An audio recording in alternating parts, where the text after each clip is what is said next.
Hi everybody, I'm Anna McKerrow. This is my Magical People series, and today I'm very happy to be here with Julian Vayne. Hi Julian. Hello, Anna. Thank you very much for inviting me here. It's great. Oh, so nice to see you. So would you like to introduce yourself, please? I'll do my best. So, my name is Julian Vayne. I describe myself generally as an occultist, which is a kind of both from someone who grew up in those 1970s occult books. It feels very Mm, exciting. It also feels kind of slightly bland. Like, what does that even mean? Someone mm, interested in hidden stuff. So, I describe myself as an occultist. I'm a writer. I'm often kind of associated with the style of magic called chaos magic. Um, and I'm interested in psychedelics. I'm interested in altered states of consciousness. Um, I'm interested in history and culture and all kinds of things. But the occult, the magical, has always been something I've been fascinated with right from when I was a kid. So for as long as I can remember, pretty much. Same here. And Dennis Wheatley, one of those 1970s occult authors. Yeah, I mean, there he is, doing his thing. Fantastic, excellent, good. He's, I think I've still got one of his here. I mean, they're terrible, but I think they're also very titillating. Um, yes, we'll move on from that. Okay, so I mean, I know you through. I've attended a lot of your lectures that you're doing at the moment and workshops for Treadwells, which I really recommend to everybody watching on a range of subjects actually. And so I've seen a couple about tantra and psychic protection and kind of all my and the Kabbalah and all kind of things in between. Um, so could you tell us a bit about kind of so you were very interested in the occult at a young age, but what happened after that? What are some of your kind of key experiences taking you where you are today? Okay, there I am, born in 1968 into a fairly kind of white working class family in Stevenage, which is a new town in Hertfordshire, built after the bombing of London, to basically house people from the East End of London who were bombed out in the wartime. And I kind of grew up in this environment, kind of quite suburban, quite kind of quotes normal, through the 70s.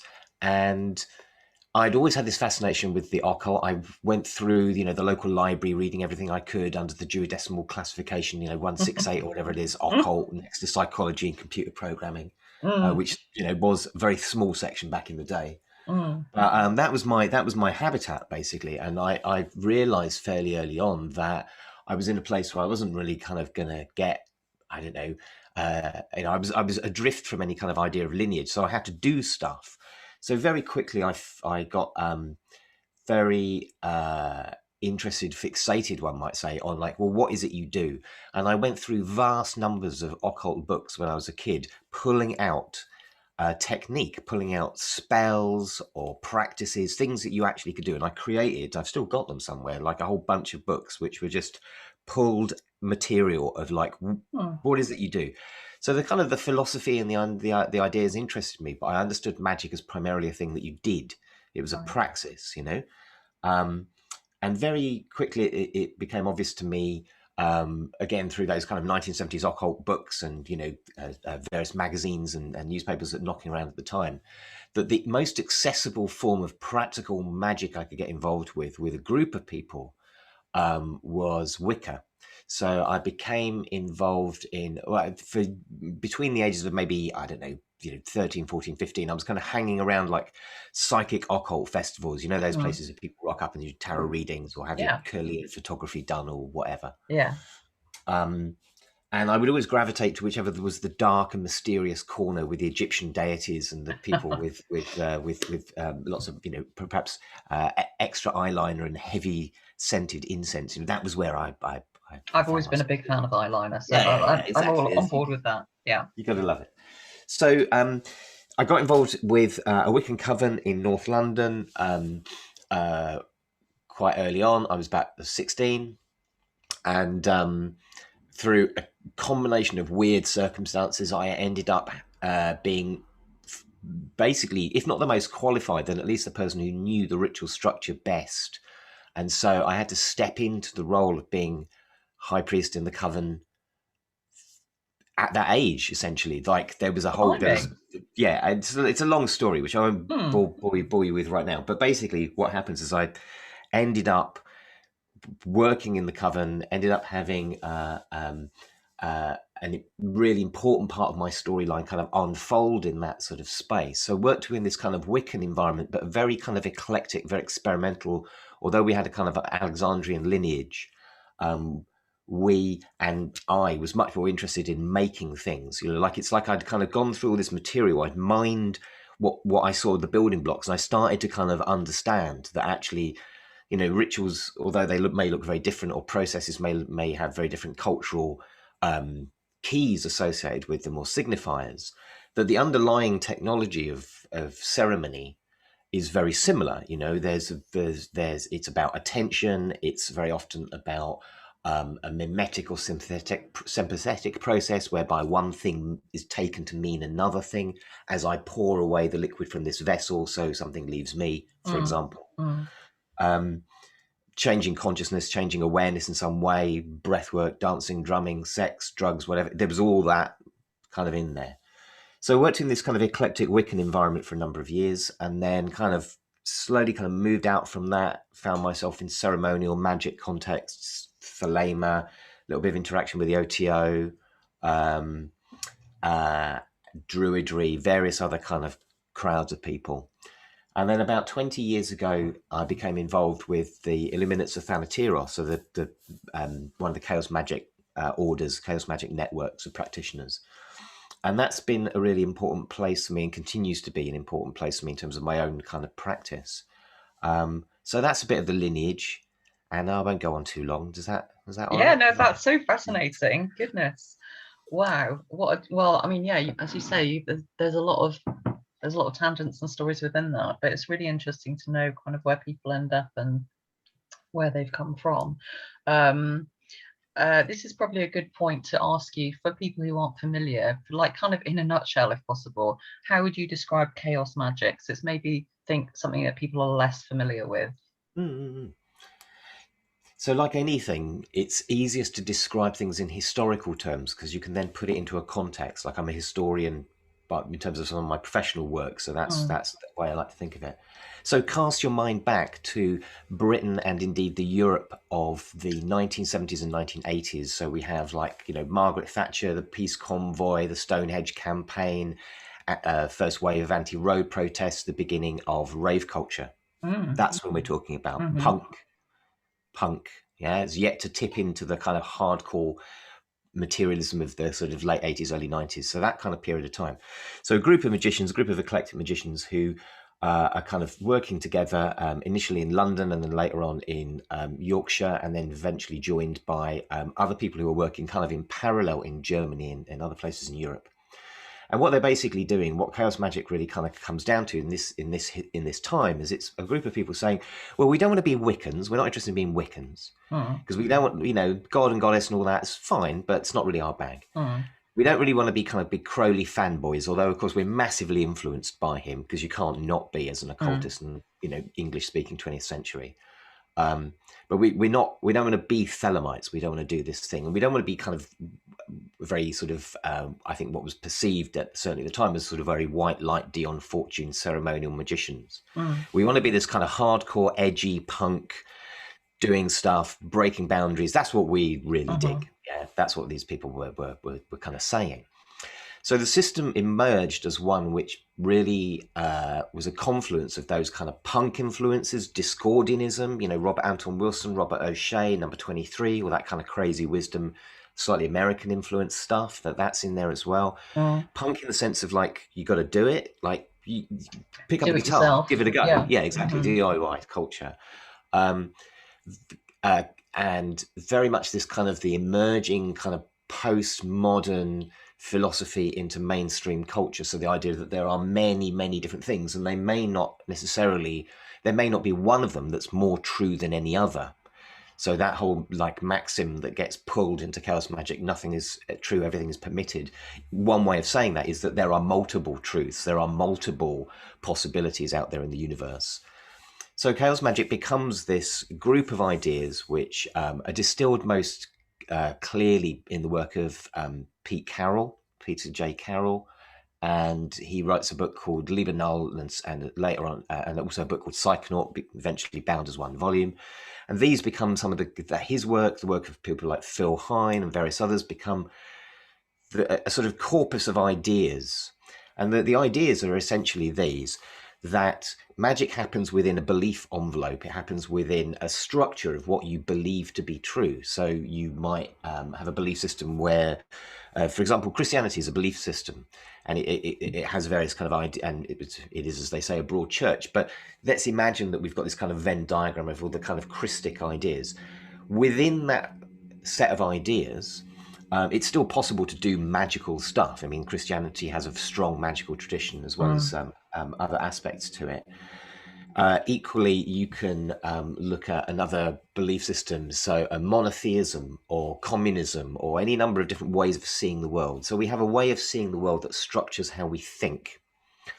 And then what we have is we have ways of changing awareness, changing our state of consciousness in some sense. And chaos magicians often refer to that as gnosis. So you have a belief envelope, you have a paradigm, a belief system, a way of doing things, and then you have a way of changing awareness.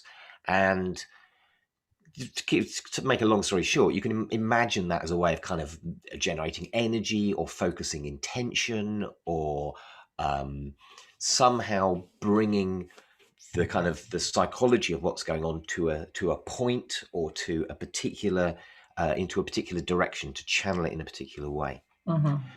So chaos magicians basically said, look, it doesn't matter. They were doing, in some respects, what I was doing as a kid. They were going through all these different books, all these different techniques, and ripping out what they thought was the technique. So what's the technique of Anglican Christianity? Well, it's you go into a church, you have to stand up, you have to sit down, you have to do lots of singing, and now it's that's the technique of changing awareness is done in that environment. Whereas the technique of, I don't know, shamanic drumming, different story, different belief envelope, but nevertheless the underlying material is very similar. The underlying idea is that there's a belief structure, and then there's a way of cultivating awareness. And sometimes that way of cultivating awareness might be seem very quiet, long periods of meditation in, say, Buddhism or Hinduism or whatever. And then it might be also something that's much more kind of ecstatic and wild, and all of that stuff going on as well. So chaos magic then kind of rolls on through the latter part of the 20th century into the 21st century, and it's really now people talk about eclectic magic and talk about eclectic witchcraft, all sorts of things. And that's great, that's brilliant. And I would say that what chaos magic did was it opened up a space to allow that stuff to be more and more possible, And it also meant that when things like Triumph of the Moon, Ronald Hutton's book Triumph of the Moon, came along and said, look, most of this stuff isn't made up in the 1950s. In a way, I think chaos magic provided people with an opportunity to say, oh, great, so what? Who cares? We're continuously making it's still a magical tradition. It still has lineage in terms of magical practitioners. Wicca in and of itself is a relatively recent historical phenomenon, but that doesn't mean it's of no value. And I think that the punk, Discordian, crazy, trying to pick the underlying process of magic things that chaos magicians did kind of provided that really good groundwork in the culture, in not just for themselves, but in terms of the wider esoteric culture, particularly in Europe, but then also obviously to the Americas as well, so that we don't have to cling on to authority in quite the same way. You don't have to say, well, the reason I do my practice is because my granny taught me and my granny before her and blah blah blah. I mean, maybe that's true. Whatever. If it is, it's great. If it's not, who cares? What matters is the authenticity of your practice and the fact that you do it. That's what chaos magic, I think, has tried to privilege. It's like the authenticity in the sense of like the true intention of the thing, and not worrying about like whether it has lineage, whether it has a coherent backstory. You might want to create those as part of what you tell to people, or part of the magical process. But what really matters is technique, belief system, and doing it. Mm-hmm. So fascinating. There's so much in that, isn't there? Like, I love the fact that it has originated out of, partly, I suppose, partly as punk, as a, dismantling social construct, and what effect that has had on something like people's magical process. But also that it's strange to think that, in a way, for a group of practices that have always been quite anarchic anyway, and relatively unstructured, to like there's no like head of magic in the UK or anything like that. Even for something as kind of slightly uncoordinated as that, it is still, what am I trying to say? It's still taken out, as you say, the kind of the possible authority from within that community. I'm saying that very badly, you know what I mean, though. Yeah. No, if you think of, for example, like the author. Here we are doing a Wiccan ritual. Here I am doing Wiccan ritual, and I still work in that context, and it's an important part of my spiritual tradition and my spiritual story. But when we do the Wiccan ritual, at least initially, certainly when I kind of got into it, although it was critiqued at the time, there was this idea that it was the kind of the old religion, or that it was like this kind of ancient thing, and that's what we were doing. And I have to say, even from fairly early on, I kind of looked at it and looked at the stuff I knew from other ceremonial magic and went, actually, this doesn't look like a folk tradition from what I can see, but whatever. But even something relatively recent like Crowley's Thelemic Magic. Crowley's Thelemic Magic, its authority comes from the Book of the Law. The Book of the Law is a channeled document. That he received, it was channeled to him in Cairo, 1904. Him and Rose,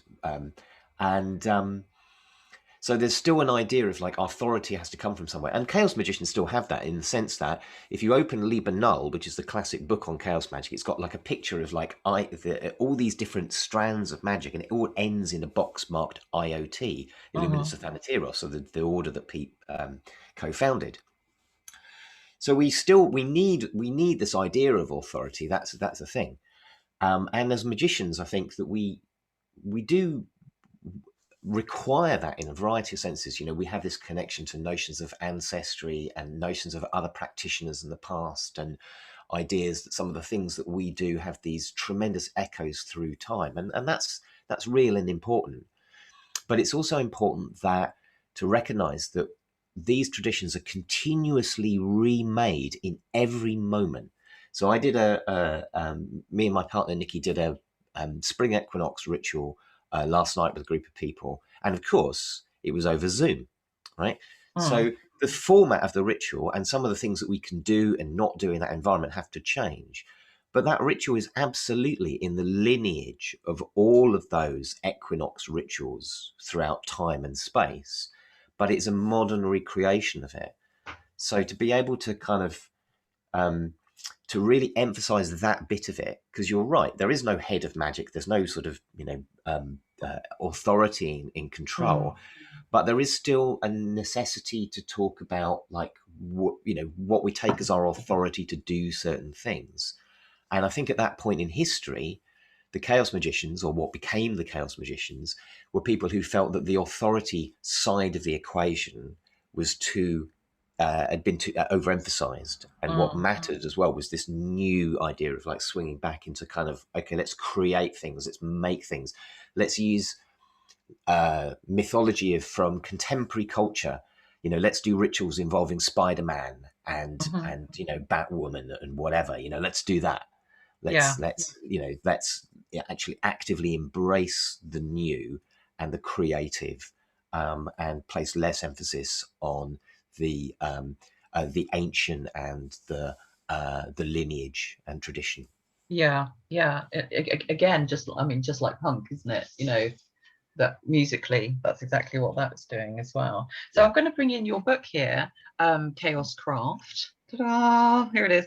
And so, which is you and Steve D, authored by. And so this very much ties into what you were just saying about chaos magic. And tell us a little bit about this book, because it's a kind of a syncretic pagan chaos magic mix. Is that right to say? Yeah. No, that's exactly it. It's exactly it. So this book is an account of a group which was called the Western Watchtower, which was a coven, essentially, that ran for about, I don't know, 2 years, 2.5 years, something like this. And what we were doing was we were doing a relatively simple experiment. As a Wiccan, as somebody who has that within my kind of lineage, I look at the symbol of chaos magic, which is, that 8-pointed star. Let's see if I've got one to hand. Here we go. It's one, talking about punk, right? So there's your 8-pointed star, right? So Hey, when I look at one of these nice. as Yeah. a Wiccan, I immediately see the Wheel of the Year, right? So I see this set of 8 festivals, which have been also kind of created. It's an emergent mashup. Doesn't matter so much about the detail of the history here, but there are 8 festivals in Wicca. Let's say that. Mm. So I looked at that symbol and I looked at the kind of the chaos sign, and for me there's an immediate link between the two. Now in Liber Chaos, I think it is, Pete Carroll develops a model of each of these 8 points having a color associated with it, and the colors come in complementary pairs. So one arrow is colored black, and that's to do with death, and another arrow, the opposite side of the chaos sphere, is colored purple, and that's to do with sex. And so there are other ones. There's war or conflict, which is red, and then there's love or nurture, which is green. So you can see how this works out. So Mm. Pete Carroll wrote this down and put it into Liber Chaos. And I had a conversation with him at one point, and I said, "Why did you put the orientation of the colors the way you did?" And he sort of said, "Well, it's pretty much random, basically." And I said, "Well, I'd like to change it somewhat, because for me, the diagram as given by him, and then the Wheel of the Year, with just a couple of tiny little switches around, Mm. not of the opposing pairs, but just of the positions. There's an immediate mapping that I could see. So, for example, if we colour the different arrows in their 8 colours of magic, the 8th colour of magic, of course, being from Terry Pratchett's work, the colour octarine. Um, we get these opposing or complementary pairs. So the black arrow points to Halloween, the purple arrow points towards Beltane. Yeah. The red arrow points towards Lammas, the green arrow points towards Imbolc. Yeah. Okay. And then so for me, it was like, oh right, this is a no-brainer, fantastic. So what we then did in our coven was that we used a model which is used within the IoT, within a lot of chaos magic communities, but particularly within the IoT. And the model is that you don't have like a high priest, high priestess, or necessarily, someone who's overall in charge.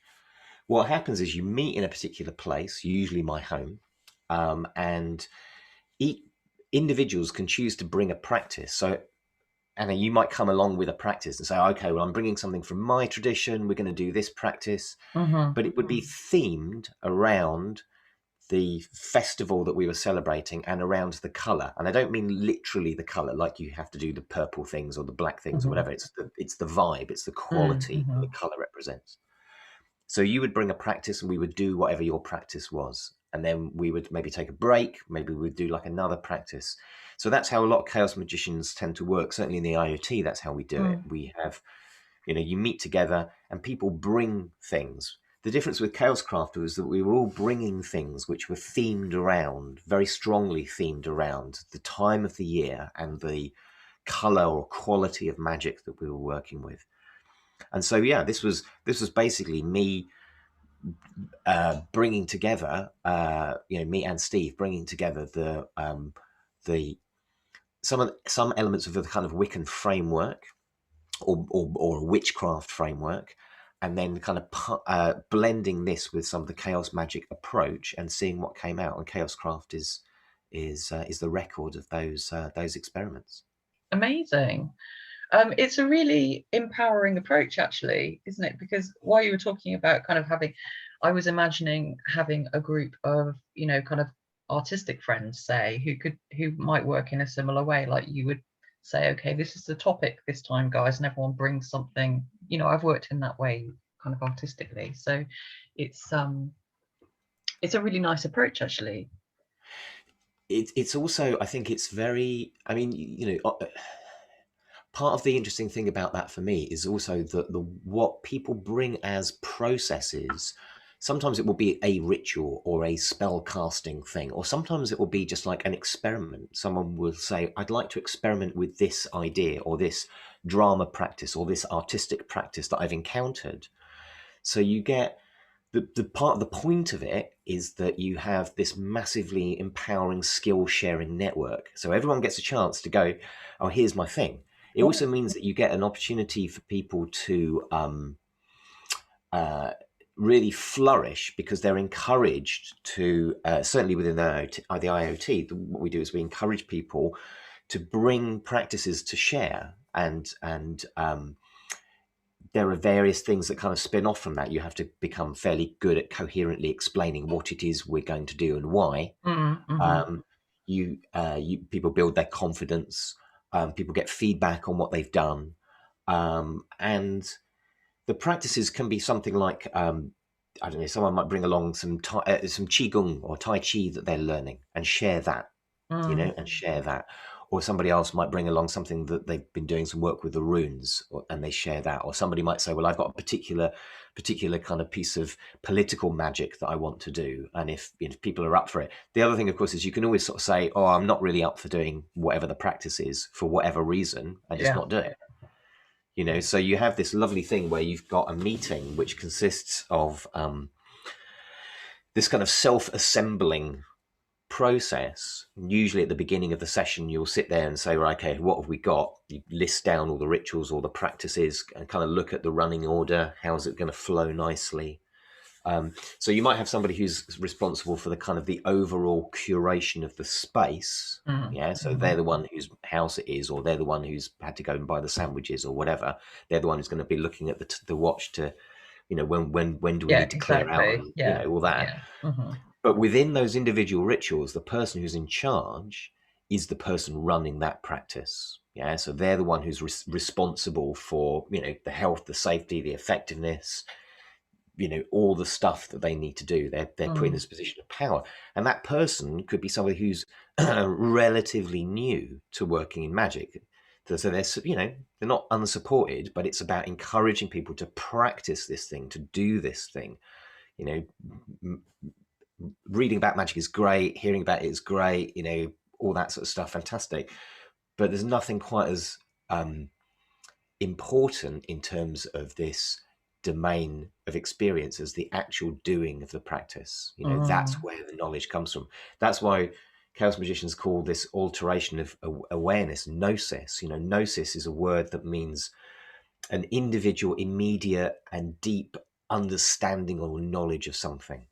So gnosis is something you can't teach somebody. Gnosis is something that arises in that individual from doing a thing or from experiencing a thing. Yeah, absolutely. You know Knowing through doing. And exactly.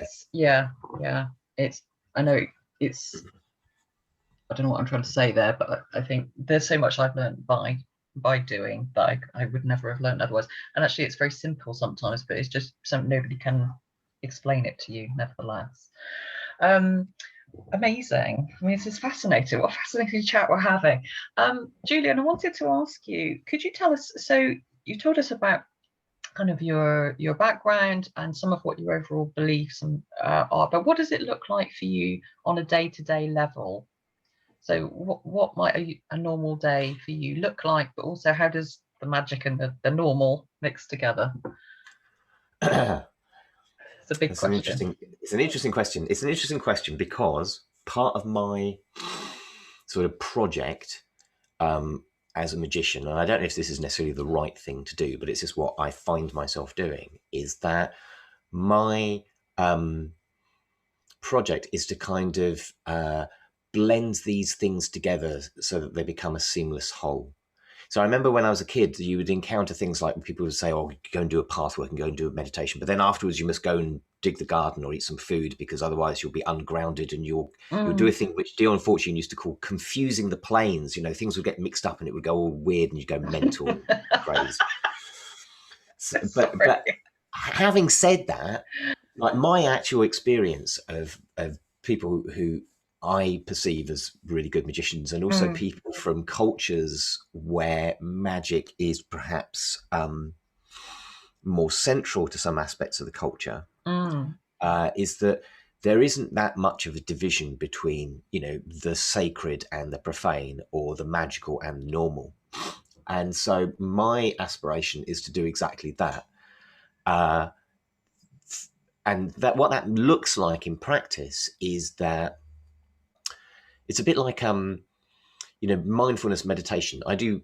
I try and aim for like maybe every day, every 2 days, something like this, half an hour's like proper seated meditation. mhm, But also, I find that in my day-to-day experience, if I can notice it, there are opportunities for mindfulness, if that's a state I want to be in, all the time. You know, I go for a walk. Now I can go for a walk and I can either fully inhabit the walk, or I can be in the walk in a way that where my mind is continuously thinking about what I'm going to do when I get home and blah blah blah, all that sort of stuff.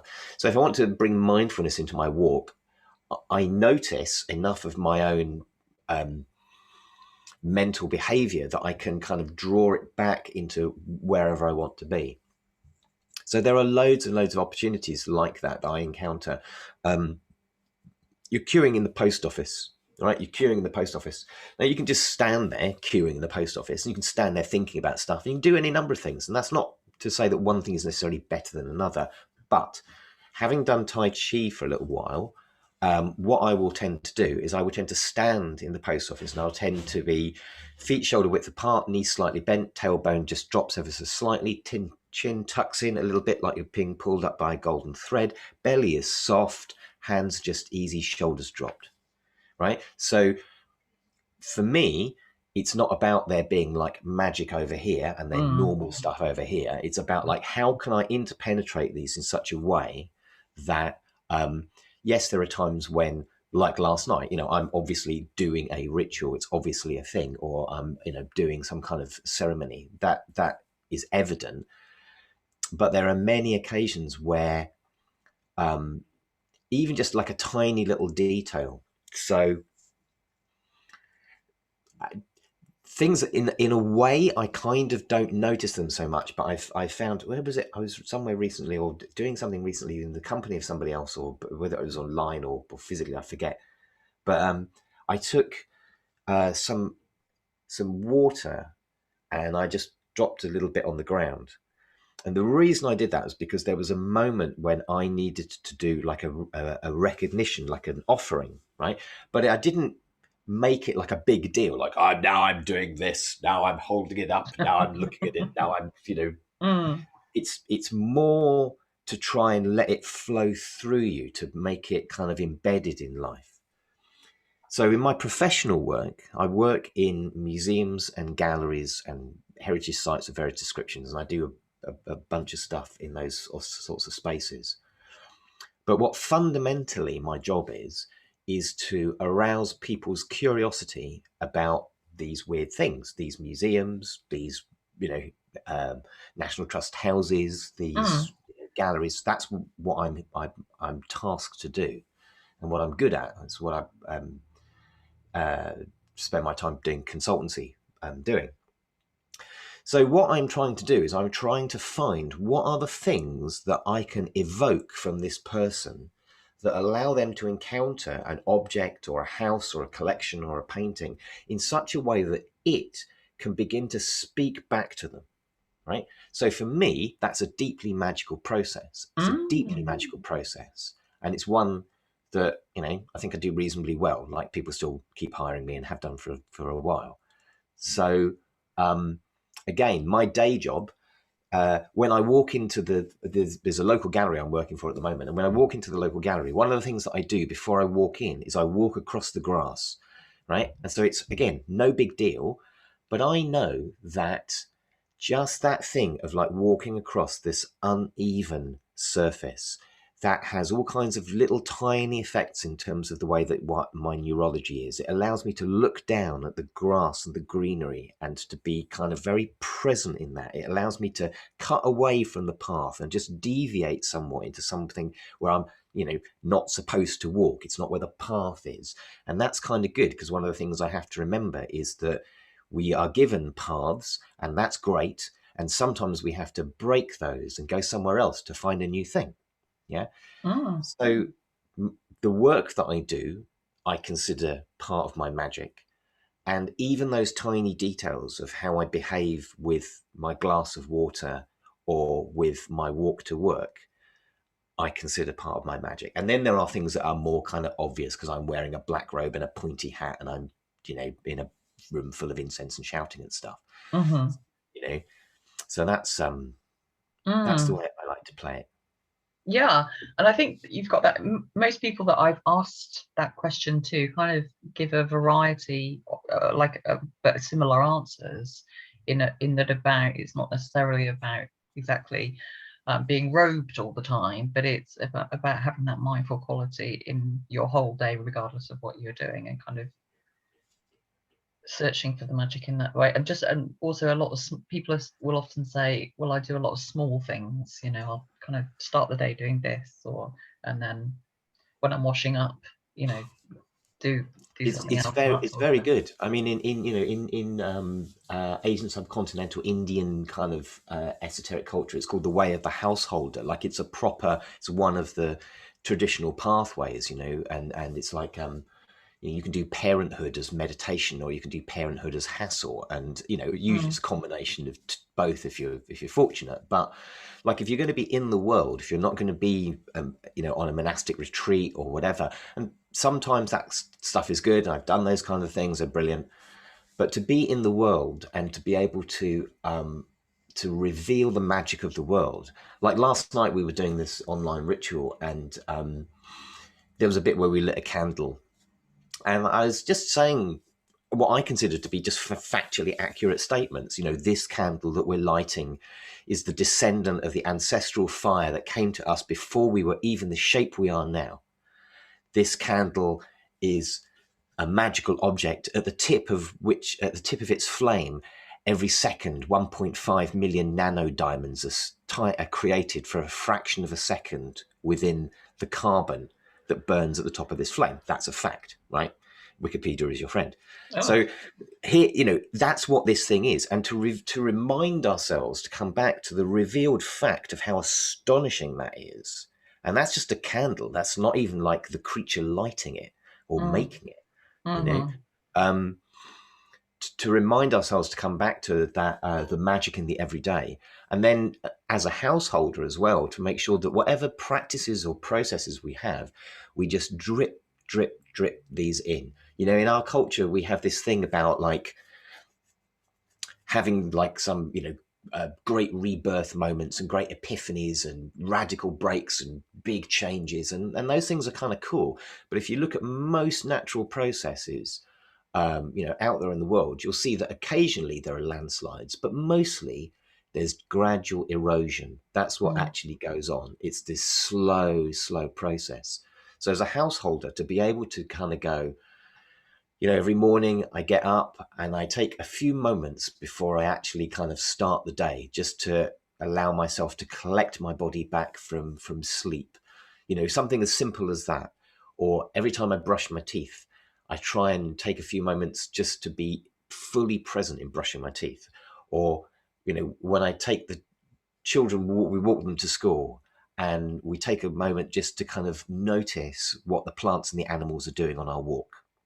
Yeah, that's the sort of stuff that enriches our lives and allows the magic in those lives to come alive and to be seen, because it's there all the time. It's often that we simply don't notice, that I don't notice. So it's good to Yeah, be reminded. it is, and it's nice. I think that in the mainstream, we are much more into the idea of mindfulness now. Certainly, in the many more people, perhaps than 5 or 10 years ago, were trying to practice that. Can only be a good thing. Amazing. Well, Julian, so I was going to ask you, I'm going to show it again. Here we are. Look, ta-da, it is Julian's, but there are other books I think that you've written as well, also. And I was going to say that if people, I'll put links underneath, but if people want to kind of generally find out more about you, you have a blog, the blog of Baphomet. I do. So the blog of baphomet.com is the blog. The easiest way of finding stuff these days is I finally got it together to make a personal website. So there is a julianvayne.com Great. now. Okay. And all the stuff is basically, findable from there. That's probably the easiest. But yeah, Okay. the blog's been running since 2011, if memory serves, something like this. And usually every month or so, there's an article that goes out, by me or by Steve D or by occasionally other contributors and so on. So Mm, yeah. great. Okay. And are there, apart from that, which should be people's first point of call, port of call, not point of call, but are there any kind of books or maybe resources that you would really recommend to people who would be interested in any of the topics that you've talked about today? I often say this, but I will say it again. There's a guy called Lionel Snell, aka Ramsey Jukes. Uh-huh. He's uh, he's one of the most amazing writers and thinkers on magic that I know of. He's a lovely guy as well. So Lionel, under his pen name Ramsey Jukes, was writing for occult magazines that I was reading when I was a kid. So Okay. things like Aquarian Arrow that was being published in the 1980s and so on. He's got an astonishingly good YouTube channel, and you can find lots. There's a whole bunch of his books. I think he's got a personal website, and there's a whole bunch of books that you can find and check out. They've all got amazing titles, or many of them have got amazing titles. So things like "Blast Your Way to Megabucks with My Secret Black Magic Sex Power Formula," and they are completely solid. They are brilliant. They are brilliant. They're absolutely brilliant. What I did on my holidays, essays on Satanism and other niceties, Satanism, devil worship, and other niceties, or something. I can't remember. But he kind of deliberately plays with this stuff. Like he's a very, very erudite, scholarly, lovely guy, and a great essayist. He writes very, very, very good essays, and has an excellent YouTube channel. So Lionel Snell. Ramsey Jukes is some of the material you'll find online. Go and have a look at his YouTube channel. I think it's quite well subscribed these days. So there's obviously a lot of people that are going and checking out his work. So he's definitely someone I would recommend. I think in terms of other material out there, there's a dude, Tommy Kelly, who I've come across recently. He seems to be producing some really interesting stuff. Okay.